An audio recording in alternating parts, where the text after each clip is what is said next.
महिला स्वास्थ्य कार्यकर्ता परीक्षा 2023 के परीक्षा पाठ्यक्रम संख्या 5 में स्वास्थ्य कार्यकर्ता के कार्य एवं उत्तरदायी से प्रश्न पूछे जाएंगे। ये प्रस्तुति उस पाठ्यक्रम को पूर्ण करने में सहायक और उपयोगी होगी। तो आइए शुरू करते हैं। स्वास्थ्य कार्यकर्ता के कार्य एवं उत्तरदायित्व। स्वास्थ्य कार्यकर्ताओं के 12 कार्य दिए गए हैं, जिसमें पहले कार्य के रूप में मातृ एवं स्वास्थ्य संबंधी सेवाएं होती हैं, जिसमें प्रसव पूर्व देखभाल, प्रसव के दौरान देखभाल और प्रसव के पश्चात देखभाल आती है। प्रसव पूर्व देखभाल: गर्भवती महिलाओं का शीघ्र पंजीकरण करना, गर्भवती महिलाओं का चिकित्सीय इतिहास लेना, गर्भवती महिलाओं की शारीरिक जांच, जिससे यह पता चले कि वह गर्भवती है, और प्रसव की तारीख का अनुमान लगाना, टिटेनस टॉक्साइड के टीके लगाना, आयरन फोलिक एसिड की गोलियां का स्टॉक रखना, प्रत्येक गर्भवती महिला को 100 IFA की गोलियां देना, और यदि महिला एनीमिक है तो कम से कम 200 गोलियां, जिसमें 2 गोली प्रतिदिन दी जानी चाहिए। गर्भवती महिलाओं को निम्नलिखित सेवाएं प्रदान करना, जिसमें प्रसव पूर्व जांच, जिसे ANC कहते हैं, तथा गर्भवती महिला द्वारा IFA गोलियों की सेवन की पुष्टि करना। गर्भवती महिला तथा उसके परिवार के सदस्यों को प्रसव के लिए की जाने वाली तैयारियों के बारे में जानकारी देना, गर्भवती महिला को खाने पीने के बारे में सलाह देना, परिवार नियोजन के बारे में सलाह देना, गर्भवती महिला के खतरे के लक्षण पहचानना, गर्भवती महिला में जटिलता हो जाने पर ऑब्स्टेट्रिक फर्स्ट एड प्रदान करना और उसे उपयुक्त स्वास्थ्य केंद्र में रेफर करना, तथा गर्भवती महिलाओं को आवश्यक प्रयोगशाला संबंधी जांच कराने के लिए रेफर करना, जैसे खून व ग्लूकोज की जांच, RH फैक्टर की जांच, खून की ग्रुपिंग की जांच इत्यादि। प्रसव के दौरान दी जाने वाले सेवाएं: सुरक्षित प्रसव की सेवा प्रदान करना, जिसमें 5 सफाइयों का ध्यान रखते हुए सुरक्षित प्रसव की सेवाएं प्रदान करना, नवजात शिशु को जल्द से जल्द स्तन आरंभ करवाने की सलाह देना, गर्भवती महिलाओं में खतरे के लक्षण को पहचान कर उसे फर्स्ट एड प्रदान कर तुरंत एक उपयुक्त स्वास्थ्य केंद्र पर रेफर करना, प्रसव के दौरान होने वाली जटिलताएं, जिसमें अत्यधिक खून का बहना, कठिन प्रसव, संक्रमण यानी सेप्सिस, दौरे, अधिक ब्लड प्रेशर, नवजात शिशु में असमानताओं की परिस्थितियों में नर्सिंग देखभाल प्रदान करना, तथा फर्स्ट एड देकर संभालने के बाद उन्हें तुरंत उचित स्वास्थ्य केंद्र में रेफर करना। नवजात शिशु की देखभाल करना, जिसमें पुनर्जीवन यानी कि रिससिटेशन देना शामिल है, तथा उन शिशुओं को जिन्हें 1 से 28 दिन के अंदर स्वास्थ्य समस्याएं आए, तकनीक के निर्देशों के मुताबिक रेफर करना। प्रसव के बाद देखभाल: प्रसव के तुरंत बाद और प्रसव के पश्चात प्रथम सप्ताहों के दौरान सेवाएं प्रदान करना, उन मरीजों को उपयुक्त और आपातकालीन देखभाल प्रदान करना जिन्हें गर्भाशय संबंधी समस्याएं उत्पन्न हो गई हैं। मरीजों की समस्या की पहचान, फर्स्ट एड देकर उन्हें रेफर करना इसमें शामिल है। महिला स्वास्थ्य कार्यकर्ता के दूसरे कार्य के रूप में बाल स्वास्थ्य संबंधी सेवाएं आती हैं, जिस नवजात एवं 1 माह तक की आयु के शिशुओं की देखभाल, शिशुओं का प्राथमिक टीकाकरण, स्तनपान, संपूरक आहार, शिशु विकास, बचपन में होने वाली सामान्य बीमारियां और उनसे संबंधित देखभाल, 1 माह की आयु तक के शिशुओं की देखभाल की सेवाएं प्रदान करना, माताओं को नवजात शिशुओं की देखभाल व उनके स्तनपान कराने की सलाह देना, माताओं तथा शिशुओं को देने वाले रिश्तेदारों को नवजात शिशुओं के टीकाकरण व उसके खान पान के बारे में बताना और सलाह देना, बच्चों का टीकाकरण करना, फॉलोअप करके निश्चित करवा लें कि शिशु का टीकाकरण पूर्ण हो गया है या नहीं, बच्चों के विकास और उनके अतिरिक्त खान पान के बारे में भी सलाह देना, बच्चों में पाई जाने वाली सामान्य बीमारियों का आकलन कर अलग अलग वर्ग में बांटकर उन्हें पहचानना और फिर उनका इलाज करना। महिला स्वास्थ्य कार्यकर्ता के तीसरे कार्य के रूप में परिवार कल्याण और प्रजनन स्वास्थ्य संबंधी सेवाएं होती हैं, जिसमें बच्चों में अंतर रखने के तरीकों, परिवार नियोजन के अस्थायी,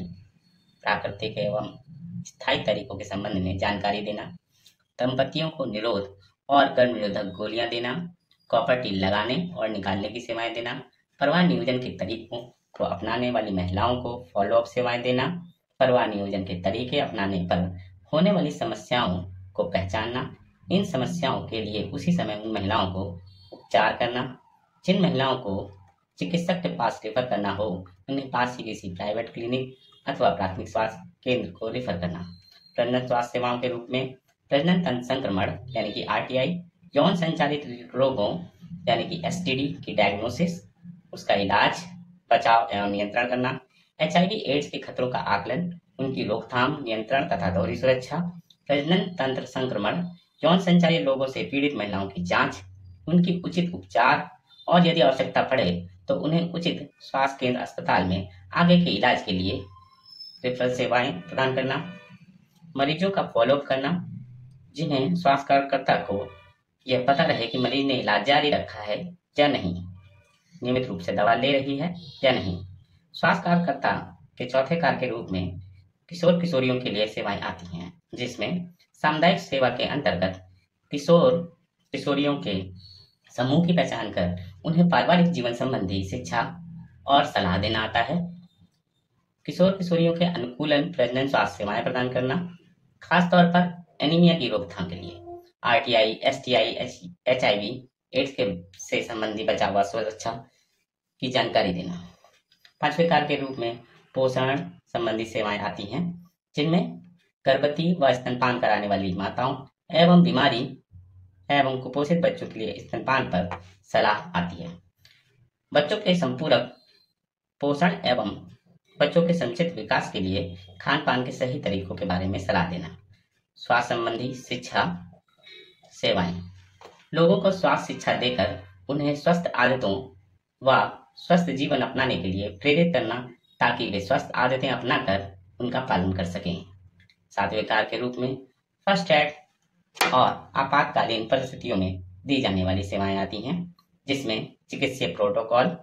मार्गदर्शिकाओं के आधार पर आम आपातकालीन समस्याओं की देखभाल कर फर्स्ट एड देना, गंभीर समस्याओं को संभालने तथा गंभीर केसों के रिफरल के लिए आपातकालीन देखभाल सेवाएं प्रदान करना। आठवें कार्य के रूप में सामुदायिक स्वास्थ्य संबंधी सेवाएं, जिसमें संचरित हो जाने वाली बीमारियों की रोकथाम के लिए कार्य करना, सामान्य बीमारियों के लिए उचित दवा देकर उपचार करना, स्वास्थ्य संबंधी राष्ट्रीय कार्यक्रमों में हिस्सा लेना। स्वास्थ्य कार्यकर्ता यदि अपने गृह भ्रमण के दौरान समुदाय में दस्त, बुखार के साथ दौरा, बुखार के साथ दाद या खुजली, पीलिया के साथ बुखार या बुखार में बेहोशी जैसी बीमारियों में असमान बढ़ोतरी पाती है, तो उसे प्राथमिक स्वास्थ्य केंद्र के मेडिकल ऑफिसर या प्रभारी चिकित्सा अधिकारी को तुरंत सूचित करना चाहिए। साथ ही साथ उसे इन बीमारियों को फैलने से रोकने के लिए उचित कार्यवाही करनी चाहिए तथा स्वास्थ्य कार्यकर्ता पुरुष और स्वास्थ्य पर्यवेक्षक को भी बता देना चाहिए, जिससे वो आगे की कार्यवाही कर सकें। समुदाय को प्रेरित करना स्वास्थ्य कार्यकर्ता के नौवें कार्य के रूप में आता है, जिसमें समुदाय व उसके प्रतिनिधियों से संपर्क बनाना, सामुदायिक स्वास्थ्य जरूरतों व समुदाय के जिन समूहों को इन स्वास्थ्य सेवाओं की आवश्यकता है उन्हें पहचानना, समुदाय के अन्य विकास कार्यक्रमों के साथ जुड़ने की कोशिश करना, समुदाय के लोगों को महिला पुरुष